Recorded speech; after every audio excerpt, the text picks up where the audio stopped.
एक बार एक कवि सम्मेलन हुआ, उसमें बहुत सारे कवि आए।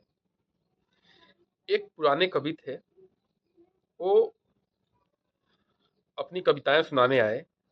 उन्होंने राष्ट्रवाद पे बात किया, देश के विकास पे बात किया, वहाँ के जो युवा हैं उनके भविष्य पे बात किया।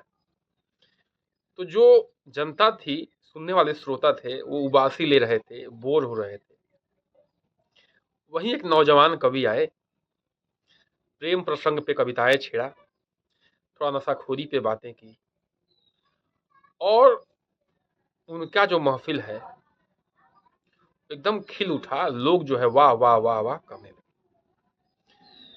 जब कवि सम्मेलन खत्म हुआ तो कवि लोग आपस में बात कर रहे थे, तो अन्य कवि इनको समझाने लगे कि अरे भाई, आप ऐसी कविताएं कहेंगे तो आपका करियर जो है खत्म हो जाएगा, और आप जो है आगे नहीं बढ़ पाएंगे।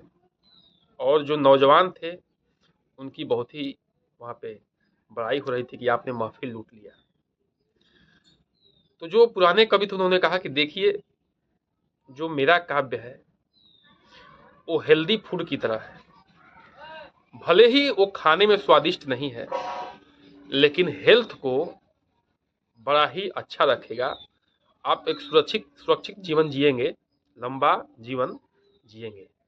लेकिन जो ये महोदय हैं, इनका जो है जंक फूड की तरह है काव्य।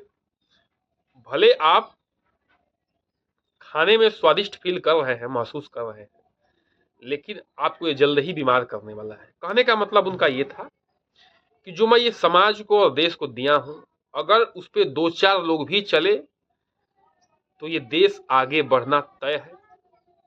भले मेरा घर ना चले, लेकिन उनका चल जाएगा जो मेरे रास्ते पे चलेंगे। और जो नौजवान महोदय थे, कवि थे, उनके रास्ते पे अगर लोग चले, नशाखोरी के रास्ते पे चले, या अन्य जो भी उन्होंने बातें की थी उस पे चले, तो उनका घर तो डूबना तय है, साथ में समाज का और देश का भी डूबना तय है। तो कुछ लोग जो है अपना घर बनाने आते हैं, और कुछ लोग देश बनाने आते हैं। जो देश बनाने आते हैं, हो सकता है कि उनका अपना घर डूब जाए, लेकिन ऐसे लोगों को हमें सैल्यूट करना चाहिए। बहुत बहुत धन्यवाद।